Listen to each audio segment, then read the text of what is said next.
योग गुरु बाबा रामदेव के सहयोगी एवं आयुर्वेदिक केंद्र पतंजलि योगापीठ हरिद्वार के अध्यक्ष आचार्य बालकृष्ण नेपाल के दौरे पर हैं। उन्होंने नेपाल के बुटवल स्थित कामाख्या देवी मंदिर पर आयोजित कार्यक्रम के बीच नेपाल में पतंजलि योगपीठ के द्वारा लगभग 1 अरब रुपए के निवेश की घोषणा की, जिससे आने वाले महीनों में नेपाल के विभिन्न स्थानों पर आयुर्वेद एवं योग के केंद्र स्थापित किए जाएंगे। साथ ही जड़ी बूटी की खेती को भी बढ़ावा दिया जाएगा। देखें ये वीडियो। इस महान चाड़ को अवसर में लगभग 40 वर्ष के बाद में 40 वर्ष पछी मैं इस पावन इस पवित्र भूमि नेपाल में हूँ और हमें बड़ी प्रसन्नता है क्योंकि अब यहाँ पर हमारे भारत से बहुत सारे मीडिया के भाई आए हैं, इसलिए मैं कुछ हिंदी में कुछ थोड़ा सा नेपाली में बोलूँगा। तो आप सबको इस पावन पर्व की शुभकामनाएं प्रदान करते हुए हमें बड़ी प्रसन्नता है।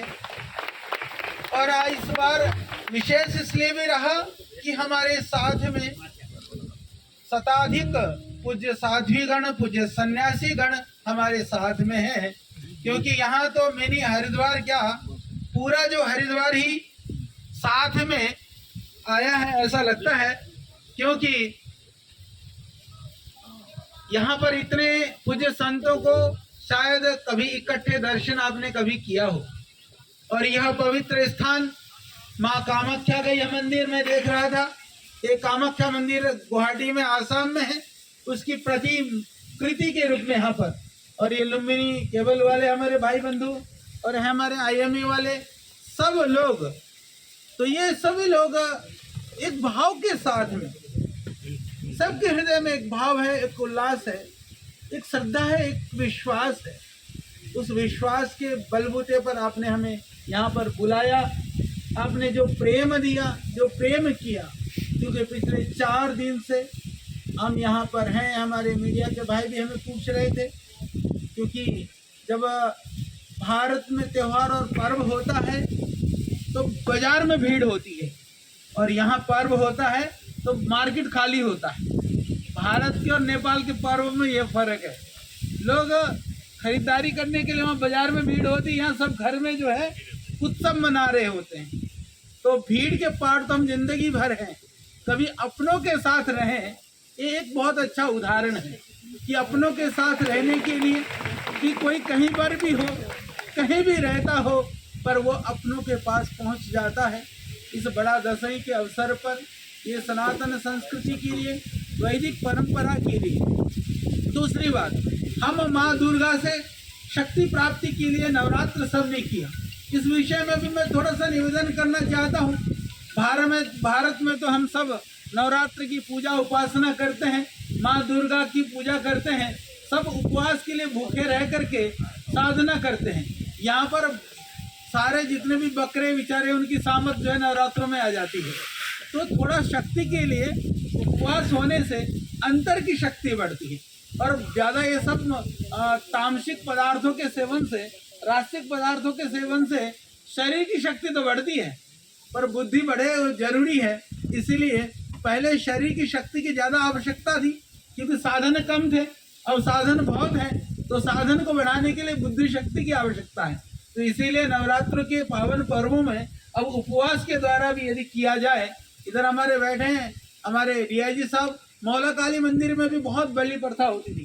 अब हम लोगों ने पतंजलि के सद प्रयास से पूरी तरह से बलि प्रथा वहाँ पर बंद की गई। यानी कि समय के अनुसार पूजा उपासना और साधना को भी हमें समझना होगा। जब हमारे पूर्वजों ने परंपराएं शुरू की होंगी तब उस समय कोई स्थितियां जरूर रही होगी, परंतु आज जो है समय बदल गया है, तो समय बदलने के कारण से चीज़ें भी उसी के हिसाब से हमें परिष्कृत करने की आवश्यकता है। तो हमारी सनातन परंपराओं के प्रति लोगों की रुचि बन रही है, लोगों की निष्ठा बन रही है। तो उस निष्ठा और लोगों की रुचि उनके जीवन को कहीं शांति, समृद्धि और सुख को प्रदान कर रही है। तो हमें बड़ा धेरै खुशी छ। हृदय हृदय को गहराई वाला इस्तो भाव विभोर छु कि नवमी को दिन राती हम रामपुर को गए लगभग 8-9 बजे घर दशहरे को तैयारी करने को बंदा वहाँ धेरे ठूलो भीड़ थी, यानी कि दशहरे की तैयारी जो कर रहे थे उससे ज्यादा भीड़ हमारे पास वहां पर थी। हमने कहा अब तो घर जाओ, रात को जो है अभी हमको कल सुबह दशहरे की तैयारी करनी है। तो दशहरे के दिन भी उसी तरह से लोगों की भावनाएं और श्रद्धा थी। इसी संदेश को लेकर के हमें प्रसन्नता है इस सनातन राष्ट्र हिंदू देश नेपाल में हमारे लगभग 1 लाख से ज्यादा हमारे शिक्षक कार्यकर्ता भाई बहन रात दिन निस्वार्थ भाव से सेवाएं प्रदान कर रहे हैं। छोटे बड़े सब मिला करके 100 से ज्यादा हमारी योग कक्षाओं के सेंटर बने हुए हैं, अलग अलग उनकी माध्यम से सेवा कर रहे हैं। आयुर्वेद महाविद्यालय से लेकर के सेवाश्रम से लेकर के पतंजलि के उत्पाद के 2 यूनिट के द्वारा अभी हम सेवा कर रहे हैं। आगे आने वाले समय पर यहीं भुटौल भैरवा के पास में भी एक और यूनिट प्रारंभ होने जा रहा है। इसके अतिरिक्त वैदिक शिक्षण प्रशिक्षण के लिए बहुत जल्दी हम यहाँ पर बड़े गुरुकुलों की स्थापना करने वाले हैं। इसके अतिरिक्त यहाँ से सब लोगों को हरिद्वार जाना पड़ता है, उसके लिए उनको यहाँ पर सुविधा हो, इसके लिए हम वेलनेस सेंटर की भी यहाँ पर शुरुआत करने वाले हैं। इस तरह से क्योंकि परम श्रद्धेय पूज्य स्वामी जी महाराज ने कभी भी देखिए हमारी सांस्कृतिक विरासत एक है, चाहे भारत है चाहे नेपाल है, राजनीतिक हमारी सीमाएं अलग है, राजनीतिक सीमाओं की एक राजनीतिक महत्ता है, उसको अस्वीकार नहीं कर सकते। परंतु जीवन तो राजनीतिक बॉर्डर से नहीं दिलों के मिलन से चलता है। दिलों का मिलन संस्कृति और सनातन से होती है, वह अखंड अटूट और एक है। इसीलिए कभी भी भारत और नेपाल का संबंध कभी विच्छेद नहीं हो सकता है, कभी उसमें विभेद नहीं हो सकता है। किसी भी तरह का कोई षड्यंत्र या किसी भी तरह की कोई कुठाराघात उसमें चोट और आंच नहीं पहुंचा सकती है, क्योंकि जब उपासना करनी हो तो भारत वाले भी सीताराम बोलते हैं, राम सीता कोई नहीं बोलता। नेपाल की माँ जानकी को पहले याद करना पड़ता है, उसके बाद में भगवान याद आते हैं। और दुनिया में कहीं भी जाते हैं, भारत से भी जाएंगे तो यही कहना पड़ता है कि कहाँ से आए, हम बुद्ध के देश से आए। यह बुद्ध का क्षेत्र, यह पशुपतिनाथ का क्षेत्र, यह मुक्तिनाथ का क्षेत्र, यह माता जानकी का क्षेत्र, यह महर्षि वाल्मीकि का क्षेत्र। भैंसा लोटन का जो क्षेत्र है वो महर्षि वाल्मीकि को एरिया हो। शायद नेपाली और पनि कतिलाई थाहा छ, मलाई थाहा छैन। यो जान्नु कि ये महर्षि वाल्मीकि ना होते तो भगवान राम के चरित्र को वाल्मीकि रामायण के रूप में दुनिया में कौन पहुंचाता, तो ये दुनिया में पहुंचाने वाले वाल्मीकि भी यहीं के।